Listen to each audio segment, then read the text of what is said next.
नमस्कार दोस्तों, Himalayan stock Gurukul में आप लोगों का बहुत बहुत स्वागत है। Daily stock market analysis. और आज हम, क्योंकि हमें बहुत सारी मेल आई, लोगों ने बहुत सारे कमेंट किए और ये बताया कि सर जो आप स्टॉक बताते हैं ना, स्टॉक ऑफ द डे, उसको हल्का सा एनालाइज भी करके हमें बता दिया करिए। और ये हमें बहुत सारी रिक्वेस्ट आई हैं। तो आज जो स्टॉक है IDFC फर्स्ट बैंक, इस स्टॉक का एनालिसिस करेंगे हम। टेक्निकल एनालिसिस का एक क्लिप मैंने प्रिपेयर की है उसकी। आज के वीडियो वीलॉग में जब हम ख़त्म करेंगे तो इसका पूरा एनालिसिस आपको बताएंगे, क्योंकि ये बताया जा रहा है कि जो फ्यूचर का HDFC बैंक है, अगर कोई बैंकिंग स्टॉक 100 गुना हो सकता है 100x, तो 100x की जिसकी क्षमता है वो दो स्टॉक हमको नज़र आते हैं, एक IDFC फर्स्ट बैंक और एक उज्जीवन स्मॉल बैंक। दोनों बहुत ही शानदार बैंक हैं। इन दोनों का एनालिसिस आपको ज़रूर मिलेगा, लेकिन आज मिलेगा IDFC फर्स्ट बैंक का। तो बने रहिए हमारे साथ कि आज भारत की स्टॉक मार्केट ने एक बहुत ही बड़ा टर्न लिया और मार्केट एक ट्रैप की तरह बुन रही है। जो ग्लोबल इवेंट है, कोई वो इतने शानदार नहीं थे कि मार्केट इतनी ज़्यादा आज बढ़ गई। तो ये आपके सामने हिमालयन स्टॉक गुरुकुल के 3000 सब्सक्राइबर हो गए हैं। जल्दी सा मेरा टारगेट है कि बहुत जल्दी से आप लोग सब्सक्राइब करिए, ताकि हम एक जो मेरा माइक्रो टारगेट है दैट इज़ 35 हो जाए, अभी 3500, फिर मीज़ो टारगेट है 4000 हो जाए। उसके बाद जो मैक्रो टारगेट है इस महीने का एंड तक, वो समवेयर अराउंड 5000 पहुंच जाए। तो आप लोग सब्सक्राइब करेंगे तभी हम वहां पहुंचेंगे। तो जल्दी से सब्सक्राइब करिए आपको। और जो सामने आपके यहाँ वीडियो वीलॉग अभी आपको दिख रहा है, ये फेडरल ओपन मार्केट कमेटी का एनालिसिस मैंने किया है। कैसे उसकी आपकी ज़िंदगी पे उसका फ़र्क पड़ेगा, उसको ज़रूर देखिए। लिंक डिस्क्रिप्शन बॉक्स में मैं डाल रहा हूँ। तो ये ग्लोबल ऑयल आपको सामने दिख रहा है। जो ईरान और इजराइल की लड़ाई बहुत बुरी तरह से चल रही है पूरी दुनिया में, चारों तरफ। और अब एक उसमें बहुत सारे विचार आ रहे हैं, मतलब बहुत सारे ओपिनियन हैं लोगों के कि वेस्टर्न मीडिया को कंट्रोल जो है वो इजराइल करता है, इसलिए खबरें उस प्रकार की आती हैं। लेकिन इस बात में कोई बहुत ज़्यादा वज़न नहीं है। मैं सहमत नहीं हूँ उस कॉन्सेप्ट से। क्यों सहमत नहीं हूँ? क्योंकि अल जज़ीरा, वो जो चैनल है, चाइना का चैनल है, TRT वर्ल्ड है जो टर्की का है, बहुत सारे ऐसे इंटरनेशनल चैनल हैं जो मिडिल ईस्ट कंट्रोल करता है। तो कौन इस लड़ाई में कहाँ पहुँच रहा है, वो थोड़ा ब्लरी सिचुएशन है। तो उसका सबसे बड़ा फ़र्क किसके ऊपर पड़ेगा? क्रूड ऑयल के ऊपर, जो आपके सामने है। और ये मैंने एनालाइज़ किया है एट लेंथ। क्रूड ऑयल बढ़ेगा। अगर ये लड़ाई जितने जल्दी ख़त्म होगी उतना अच्छा है ये सबके लिए। बाकी इंटरनेशनल इवेंट्स पे मैं कोई एक्सपर्ट तो हूँ नहीं। जैसे हिंदी चैनल्स पे आते हैं ना एक्सपर्ट्स, टीवी चैनल पे इंडिया में, हमारे देश में 150 करोड़ लोग हैं, तो कोई 400 करोड़ इंटरनेशनल इवेंट के एक्सपर्ट्स होंगे। अब आपके मन में सवाल आ रहा होगा कि 150 करोड़ की पॉपुलेशन, 400 करोड़ एक्सपर्ट कैसे होंगे? तो सोचिए, इसके बारे में आगे चल के बताऊंगा मैं आपको। अब आइए आप निफ्टी 50 को देखिए। आप निफ्टी 50 हल्का सा ऊपर को चढ़ता है, हल्का सा मॉर्निंग में यहाँ चढ़ता है, फिर ये कंसोलिडेट होता है और उसके बाद बहुत ही टाइम के बाद मैंने इस तरह का, आप इसको क्या बोल सकते हैं, आप इसको स्टेप बोल सकते हैं या सीढ़ी बोल सकते हैं। ये ऐसे चढ़ा, बढ़िया सा प्लेटफॉर्म बनाया, फिर ऊपर को चढ़ गया और हल्का सा यहाँ बंद हुआ। तो इस प्रकार बहुत ही शानदार, ये देखिए 25,000 को क्रॉस किया, लो लेवल रहा 24,783, हाई गया 25,136 और ओपन हुआ था इस लेवल के ऊपर। तो बहुत ही अच्छे लेवल के ऊपर, लगभग हाई के आसपास, ये देखिए आप, ये था वो हाई, इस हाई के आसपास ये क्लोज हुआ। तो निफ्टी को आज हम क्या बोलेंगे, ग्रीन से हम इसको लिखते हैं, निफ्टी वॉज बुलिश। तो अब हमारा एनालिसिस होगा कि जो आज निफ्टी जो हमारा रहा या हमारी स्टॉक मार्केट थी, वो बुलिश रही। और बुलिश भी ऑर्डिनरी नहीं, मेगा बुलिश। तो इस मेगा बुलिश रहने के क्या कारण है? वो हम एनालाइज करेंगे। ओवरव्यू अभी एक्सप्लेन कर दिया, मार्केट ओवरव्यू। ये देखिए कौन डोमिनेट किया आज वाले दिन। आज के दिन इस वाली पिक में तो खैर बियर बताए हैं उन्होंने, लेकिन आज डोमिनेंस रही इनकी, बुल साहब की। तो बुलिश मार्केट आज हमारी रही। रीज़न इसके बुलिश के, चलिए जी स्टार्ट करते हैं। इसी चार्ट पे आऊँगा मुड़ के। निफ्टी सोर 1.3%, Asian rally fuelled rebound. Asia के जो स्टॉक्स थे निकेई और हैंग सेंग, ये दोनों बहुत अच्छे राइज किए। तो ये देखिए आप यहाँ पे, ये आपको हल्का सा म्यूटेड दिख रहा है। यहाँ पे जापान का एक डाटा भी आया, वो आपको दिखाऊंगा मैं। शंघाई कंपोजिट बिल्कुल फ्लैट, लेकिन हैंग सेंग जो टेक्नोलॉजी इंडेक्स है वो 1.26%, बीएससी सेंसेक्स 1.29, निफ्टी 50 1.29। तो जिस गति से हमारी आज की स्टॉक मार्केट ऊपर को गई है, वो गति कोई बहुत ज़्यादा जस्टिफाइबल नहीं है, लेकिन अब वो बढ़ी है तो बढ़ी है। दूसरा इसका रीज़न, सेंसेक्स जो है 1000 पॉइंट जंप किया। एफआईआईज भारत की स्टॉक मार्केट में वापस आ चुके हैं। अब आप बोलेंगे जी कैसे वापस आ गए, तो वापस आने का चार्ट आपके सामने हम पेश करते हैं और इस चार्ट को और इस टेबल को हम एनालाइज करते हैं। तो चलिए जी, ये देखिए यहाँ पे 19 जून को ये होता है नेट, ये नेट बायर्स कौन है? Net buyers FIIs. यहाँ पे नेट बायर्स एफआईआईज, तो इन दोनों को मिला दिया जाए तो दिस विल बी 70 करोड़। ये इन्होंने बाइंग की है वहां पे। तो आप यहाँ पे देखिए 1 2 3 11 जून से कैलकुलेट करिए, 1 2 3 4। ये तो था रेड जोन। रेड जोन कौन से था? जहां पे एफआईआईज ने सेल किया था, एफआईआईज का सेलिंग जोन था ये। और इसके कॉरस्पॉन्डिंगली देखिए आप यहाँ पे, इसके कॉरस्पॉन्डिंगली यहाँ पे बाइंग था। तो जो सेल वाला जोन था यहाँ पे, उससे ज़्यादा क्या बन गया था यहाँ पे? बाइंग। तो डीआईआई जो थे वो डोमिनेट कर रहे थे, उन्होंने भारतीय स्टॉक मार्केट में खूब सारी बाइंग की। लेकिन 17, 18, 19 यहाँ पे देखिए इस बॉक्स के अंदर, ये जो आपके सामने, इसमें एफआईआईज वापस आए हैं। लेकिन एक बात यहाँ पे नोट कीजिए, वो आए हैं वीक मोमेंटम के साथ। मोमेंटम जो है वो वीक है, कमज़ोर मोमेंटम है।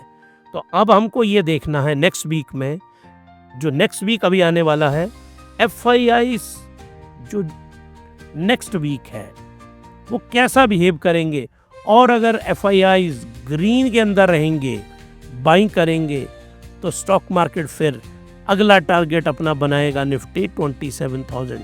यहाँ पे ना जो लोग नए लोग मुझे सुन रहे हैं उनको मैं बात समझाना चाहता हूँ, यहाँ पे समझाता हूँ फिर आते हैं। आप ना कभी ऐसा मत सोचिएगा कि जो निफ्टी है या स्टॉक मार्केट है वो ऐसे करके ऊपर को जा रही है, ऊपर ही जाती रहेगी ना। स्टॉक मार्केट हमेशा ऐसे चलती है, ऊपर नीचे, फिर थोड़ा नीचे ऊपर, ऐसे कंसोलिडेट कर सकती है, फिर नीचे जा सकती है, हल्की ऊपर नीचे, नीचे ऊपर, ऐसे नीचे ऐसे ऊपर। ये स्टॉक मार्केट का पैटर्न होता है मूव करने का। तो और आप सोचते ही रह जाएंगे अगर आपने नहीं खरीदा कि अच्छा किसी दिन होगा, बहुत सस्ता मिलेगा तो मैं खरीदूंगा। वो आपका जो शेख चिल्ली के हसीन सपने हैं ना, वो दिन कभी नहीं आएगा। वो आपको टेक्टिकली देखना है स्टॉक मार्केट को, हर एक पॉइंट उसमें अच्छा पॉइंट है बाइंग का, बशर्ते आपको टेक्निक आती हो बाइंग करने की। तो चलिए जी, कुछ हमारे पास इंटरनेशनल डाटा आया है जिसका सीधा हमारी मार्केट पे फ़र्क है। नेशनल कोर सीपीआई, ये नंबर आता है जापान का। तो जापान से नंबर आया, इनका 3.6% का टारगेट था इन्फ्लेशन का, 3.7% आया। तो इसीलिए इसको ग्रीन में रखा गया, that's good news. National CPI month on month के ऊपर 0.1% थी, 0.3% आई, it is also positive. CPI NSA month on month 0.3% आई, ये भी जापान के लिए अच्छा है। National CPI year on year 3.6, फिर 3.5 का टारगेट था, 3.5 आई, दैट इज़ ऑल्सो गुड। तो और ये मॉनेटरी पॉलिसी की मीटिंग वहाँ पे हुई है इंटरेस्ट रेट को लेके, तो जितनी भी न्यूज़ जापान से आई हैं दे वर गुड न्यूज़। तो भारतीय स्टॉक मार्केट को जो जापान की खबरें हैं, तो जो निकेई प्लस हैंगसेंग कहाँ का है? हांगकांग का। इन दोनों इंडेक्स ने भारतीय मार्केट को पॉजिटिव इम्पैक्ट दे दिया था मॉर्निंग में। तो मार्केट ने इस पॉजिटिव थ्रस्ट को बहुत सीरियसली लिया। उसके बाद चाइना से डाटा आता है। China loan prime rate 5 year का 3.50। देखो कितना कम रेट है चाइना में, बहुत ही कम है। इसलिए तो बिजनेस में इतना पावरफुल है। हमारे यहाँ रेट लेते लेते वो तो पहुँचा देते हैं 15%। एक जो फाइनली लोन लेने वाला है ना, वो बेचारा 12 से 14% वो पे कर रहा होता है। क्या बिजनेस करेगा वो बेचारा? हर 100 रुपये में तो 15 रुपये वो जमा करवा रहा होता है। मतलब भारत सरकार को हमारी हिमालयन स्टॉक गुरुकुल से क्लियर रिकमेंडेशन है, 4% से ऊपर लोन होना ही नहीं चाहिए बिजनेस एक्टिविटी के लिए। आप स्ट्रिक्ट बनाओ रूल रेगुलेशन, लेकिन इंटरेस्ट रेट कम रखो, लोगों को ज़्यादा लोन दो, वो बिजनेस करें, स्टार्टअप बनाएं। लोन कर देना आपने 15%, और जब उस लोन को देने की बारी आएगी तो जो बंदे ने चप्पल पहनी होती है ना बैंक जाने के लिए, उसको घसा देता है बैंक वहाँ पे। इस तरह का सिस्टम बना के रखा हुआ है। और फिर कहते हैं कि हमने अमेरिका का मुकाबला करना, हमने चाइना का मुकाबला करना। अरे इनकी तरह सिस्टम बनाओ जो इन्होंने बनाया। देखो यहाँ पे चाइना का जो लोन प्राइम रेट है, ये देखिए 3%। बहुत अच्छा रेट आया है ये। यहाँ मैं आपको बताना चाहता हूँ, ये है what is this, people bank of China, ये हुआ PBOC। इसने 3% रखा। रिटेल ये देखिए, ये हुआ, देखो इनके बगैर हो सकता है हमारा वीलॉकम। डोनाल्ड जे ट्रंप का क्या हुआ था? Trump tariff tantrum. ये हमने हिमालय स्टॉक गुरुकुल ने खोज की है T3 की। What is T3? Trump tariff tantrum, मतलब उनका वो ड्रामा टैरिफ का। सीधा फर्क देखिए, उनका छोटा भाई है, मतलब छोटा भाई जिसको जो बन के रह गया आज की डेट में, that is Great Britain. Great Britain की रिटेल सेल का नंबर गिरा, कोर रिटेल सेल वो भी गिरी, month on month, year on year दोनों में गिरी। Core retail sale year on year, core वाली, वो भी यहाँ पे गिरी। तो मतलब इकोनॉमी के ऊपर सीधा फर्क पड़ा है ब्रिटेन की, और उसके लिए कोई जिम्मेवार नहीं है। उसके लिए एक ही चीज़ जिम्मेवार है जो ब्रिटेन में हुआ आज की Britain, that will be tariffs and only tariffs. ये जो ट्रंप साहब ने ड्रामा किया, इसके जो असर है, मैंने आपको बोला था, अगर आप लोगों को मेरी अप्रैल महीने की और मार्च महीने के वीलॉग ध्यान में होंगे, मैंने बहुत सारे वीलॉग टैरिफ पे बनाए थे कि इसका फ़र्क जो है ना, जून जुलाई में पूरी दुनिया को देखने को मिलेगा, और वो वाला फ़र्क हमको साफ यहाँ सामने देखने को मिल रहा है। अब आइए जी अगला इस पे आता हूँ, फिर चार्ट पे मुड़ के आता हूँ।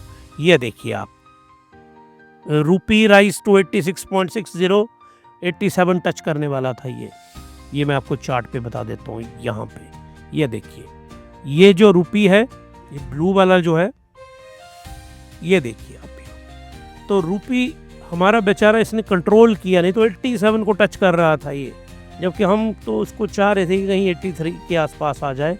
लेकिन आज ये हल्का सा कंट्रोल हुआ है। जब भी रूपी रेड में होगा तो याद रखना आपकी पॉकेट ग्रीन होगी, आपके लिए अच्छी खबर होगी। रूपी डॉलर में जब भी रूपी रेड में होगा तो समझ लेना वो रेड में क्या है, वो डॉलर रेड में है और आपकी पॉकेट ग्रीन में है।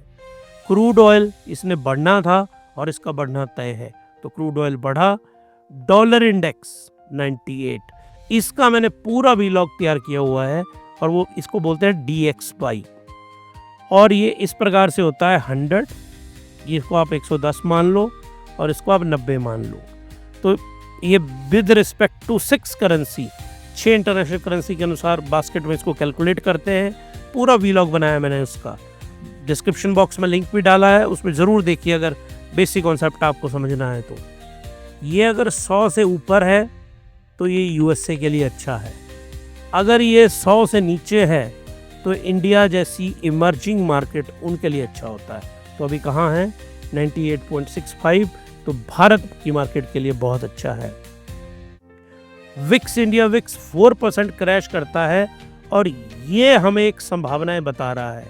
ये जो विक्स आज की डेट में इस प्रकार से विक्स गिरा है, ये ग्रीन किसके लिए है? ये ग्रीन है बुल के लिए। याद रखना आपने, जब भी विक्स इतना ज़्यादा गिर जाए तो बुल के लिए अच्छा है। तो जो मार्केट में डेरिवेटिव के ट्रेडर्स हैं वही चलाते हैं मार्केट को बेसिकली। जो रिटेल इन्वेस्टर आप सुन रहे हैं ना, आपको लगता होना कि आप मार्केट को ड्राइव करते हैं, आपका तो मुझे लगता है रोल ही कुछ नहीं है। वहाँ पे जो असली मार्केट को चलाने वाले हैं वो हैं डेरिवेटिव ट्रेडर्स। डेरिवेटिव्स वही डिटरमिन करते हैं विक्स की वैल्यू को भी। पुट और कॉल वाले हो गए, ऑप्शन ट्रेडिंग वाले हो गए, डेरिवेटिव वाले हो गए, ये बेसिकली सारे इस मार्केट को मूव करते हैं।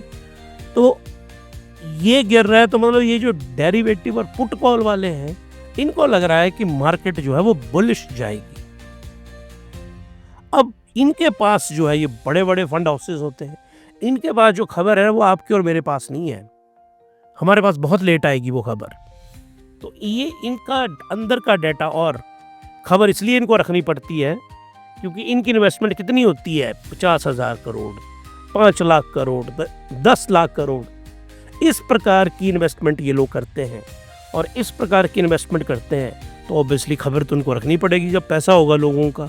तो इनका डाटा बता रहा है कि ये 13.67% है, परफेक्ट फॉर बुल मार्केट। और मार्केट ने, मुझे लगता है जो मार्केट चढ़ी है ना, उसका सोल रीज़न तो मुझे यही लग रहा है।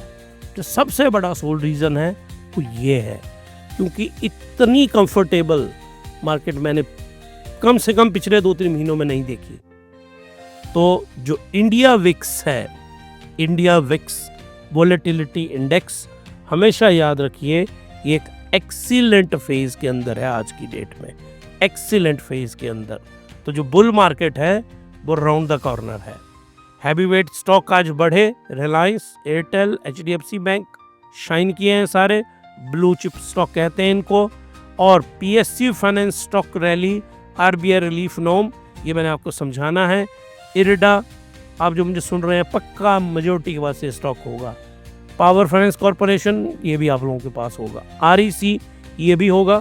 और ये बहुत ही शानदार तीनों स्टॉक हैं और पीछे इन्होंने बहुत ही शानदार रिजल्ट अपने लोगों को रिटर्न दिए हैं। ये देखिए, Indian renewable exchange, IRDA, REC, 30 रुपये का लॉन्च हुआ था इरडा, 30 रुपये में अपना आईपीओ में, तो देखो कहाँ पहुँच गया।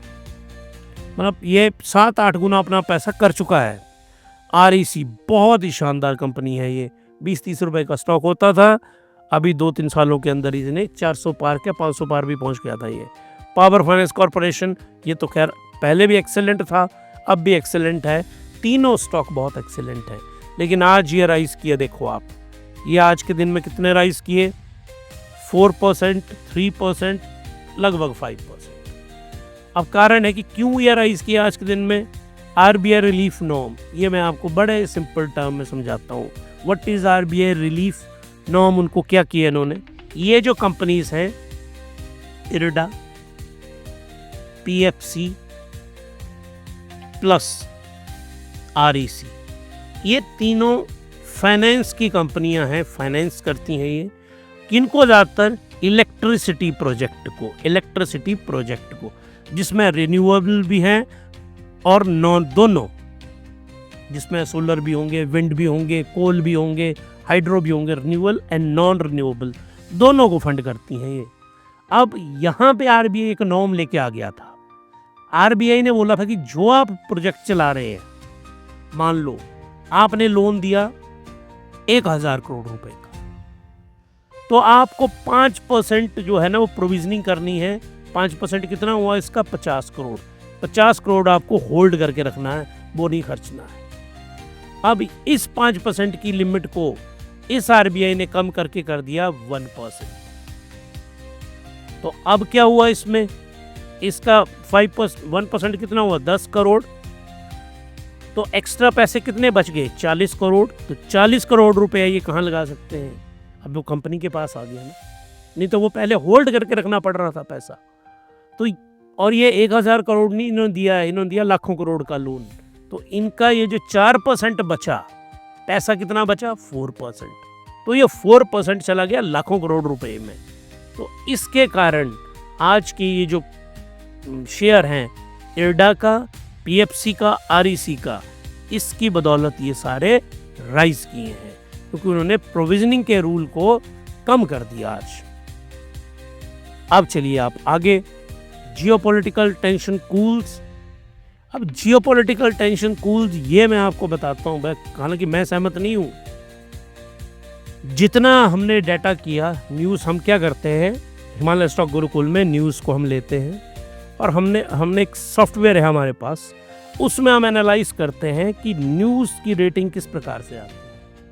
तो ये सारे मीडिया की, जिसमें ब्लूमबर्ग, CNN, BBC, आपका DW, डॉशे वेले, सारे चैनल्स को हम लेते हैं, उसमें फॉक्स हो गया, स्काई हो गया, उनका हमने कंक्लूजन निकाला और उस कंक्लूजन ने कूल ये शब्द लाया। और अगर आपको ध्यान हो, मैंने स्टार्टिंग में आज के वीडियो में व्लॉग में बताया था कि वेस्टर्न मीडिया अपनी तरह से इंटरप्रेट कर रहा है उसको, ये वेस्टर्न मीडिया। और देखो, इन्वेस्टमेंट करने वाले भारतीय स्टॉक मार्केट में 70% लोग कहाँ के हैं, वेस्टर्न के, तो वो इन्हीं आउटलेट को ही पढ़ेंगे।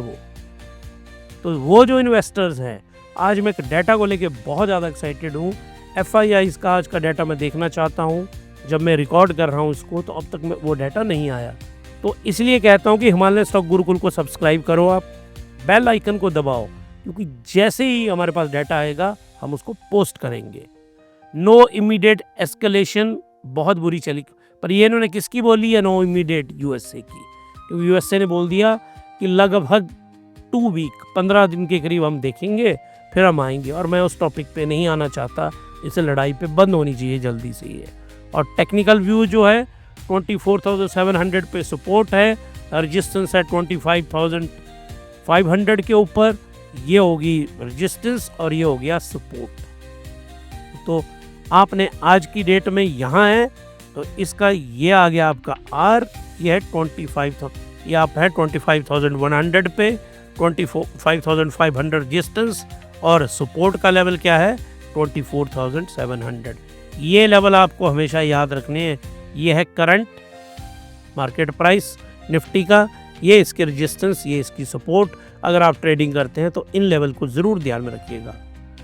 ब्रॉडर मार्केट जो है उसने पुल बैक की होप दी है यहाँ पे, और डोमेस्टिक इंस्टीट्यूशनल इन्वेस्टर ने ज्वाइन किया है, बाई किया है इन्होंने।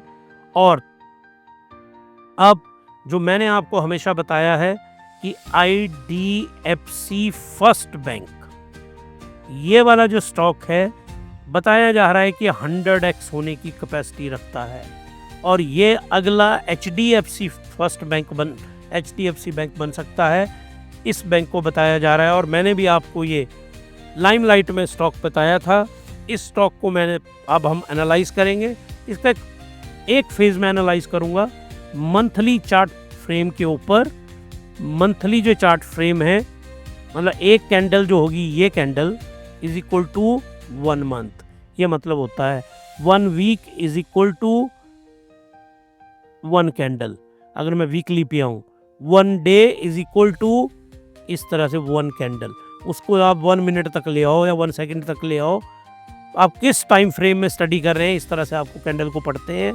तो अब हम यहाँ पे आगे जो आपका स्टार्ट करते हैं कि जो मंथली टेक्निकल एनालिसिस है IDFC फर्स्ट बैंक का, वो मैं आपको बताता हूँ। तो चलिए दोस्तों, IDFC फर्स्ट बैंक मैंने आपको बोला था, जो कि फ्यूचर का HDFC बैंक बनने की उसकी पूरी संभावनाएं हैं।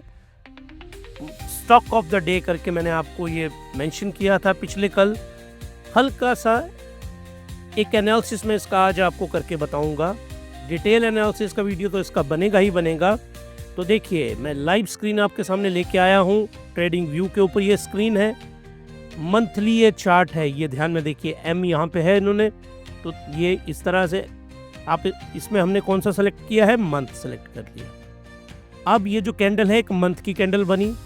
अब इसमें जो मैंने हॉरिजॉन्टल रे ये यहाँ से सेलेक्ट की है, तो देखिए कितना है ये 21.14 रुपीज़ 21 इसका लोएस्ट पॉइंट बना है। और उसका डे भी मैं आपको लेके बताता हूँ। अब उसको आपके सामने ड्रॉ कर लेते हैं इसको यहाँ पे। और ये 2 मई 2020, ये वो वाला दिन था जिस दिन इसने लोएस्ट पॉइंट अपना अचीव किया था 21 रुपीज़ का। उसके बाद यहाँ पे मैं आपको एक थियरी समझाना चाहता हूँ जो बहुत महत्वपूर्ण है, और वो है, आप चाहे इसको एलियट वेव भी कह सकते हैं, उसको मैं डिटेल में आपको कभी समझाऊंगा। यहाँ से ये देखिए राइज किया यहाँ तक 64 रुपीज़ तक, एक राइजिंग हो गई, फिर ये फॉल किया, फॉल का इसका जो लोएस्ट पॉइंट है ये 31 रुपी रहा, फिर 31 रुपी से ये 100 गया, 3 टाइम्स ये हुआ। अब ये देखिए ये वाली वर्टिकल हम सेलेक्ट करते हैं, और ये देखिए यहाँ पे इस पॉइंट से, और कब 1 जून 2022 यहाँ से ये चला, और ये वाली डेट भी मैं आपको अभी निकाल देता हूँ। इसमें भी हम इसको let us select it first, इसको सेलेक्ट कर लेते हैं, इसको सेलेक्ट करते हैं इस पॉइंट को। तो कब 1 जून 2022 और 1 सितंबर 23, तो आप समवेयर अराउंड रख लीजिए इसकी 18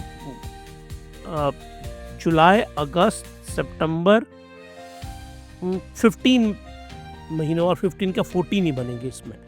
14 मंथ में ये इस लेवल के ऊपर पहुंच गया 100।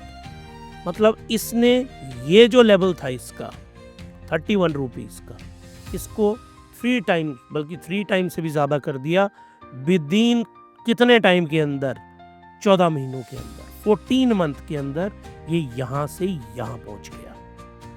उसके बाद इसमें बहुत इंटरेस्टिंग पॉइंट होता है, ये देखिए आप, इसको लेके चलते हैं हम, यहाँ से दोबारा मैं रे को लेता हूँ, यहाँ से ये फॉल करता है और यहाँ पे आके ये बेस बना देता है।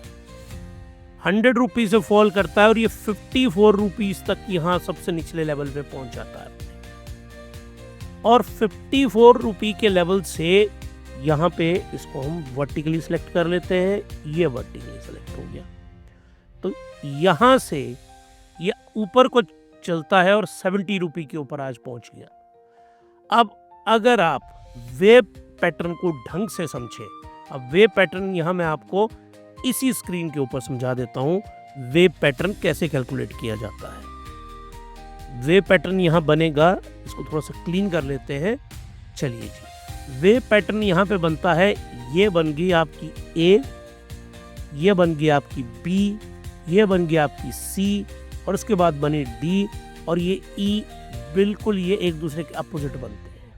तो ये जो 5th वाली वेव यहाँ पे क्रिएट हो रही है, ये श्योर है कि ये वाली वेव यहाँ से ऊपर को जाएगी।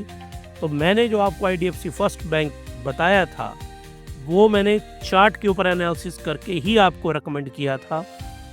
तो IDFC फर्स्ट बैंक आपके पोर्टफोलियो का हिस्सा होना चाहिए। ये चार्ट हमें बता रहा है, इसका फंडामेंटल एनालिसिस करेंगे। मैं इसको वीकली के ऊपर लिया था, मैं इसको वीकली के बाद हम इसको लेंगे, मैंने मंथली टाइम फ्रेम पे लिया था, फिर हम इसको वीकली पे लेंगे, डेली पे लेंगे, और पूरा इसका वीलॉग बनाएंगे। तो IDFC फर्स्ट बैंक एक मोमेंटम स्टॉक बन गया है, और मोमेंटम जो है किसी स्टॉक का कैसे चेक करते हैं, ये अभी मैंने आपको आपके सामने रखा। तो ये था, मैंने आपको stock of the day IDFC first bank बताया कि किस तरह से ये जो IDFC फर्स्ट बैंक है, IDFC फर्स्ट बैंक किस प्रकार से ये 100x बनने की क्षमता रखता है, और इसमें मोमेंटम क्रिएट हो गया है, और जो वेव ई इसमें क्रिएट हुई है, इसमें बहुत पोटेंशियल है। ये इसको ₹100 से पार लेके जाएगी, ये तय है, टेक्निकल चार्ट बोल रहा है। और अगर आप लोगों को आज का मेरा ये वीलॉग पसंद आया, अच्छा लग रहा है, तो आप ज़रूर इसको हिमालय स्टॉक गुरुकुल को सब्सक्राइब करिए, लाइक करिए, शेयर करिए, और ये सामने आपको जो यस बैंक दिख रहा है, इसका एनालिसिस मैं ज़रूर करूँगा। मैंने आपको बिल्कुल नहीं बताया, 2 बैंक बताए, IDFC first bank, Ujjivan small financial bank, ये है जिनमें पोटेंशियल है, और ये वाला बैंक जो आपको नहीं खरीदना है, यस बैंक, इसका भी एनालिसिस किस दिन करेंगे। अब आपसे मिलेंगे हम कल बहुत ही अच्छे बेसिक वीलॉग्स के साथ। तब तक के लिए happy investing and good night.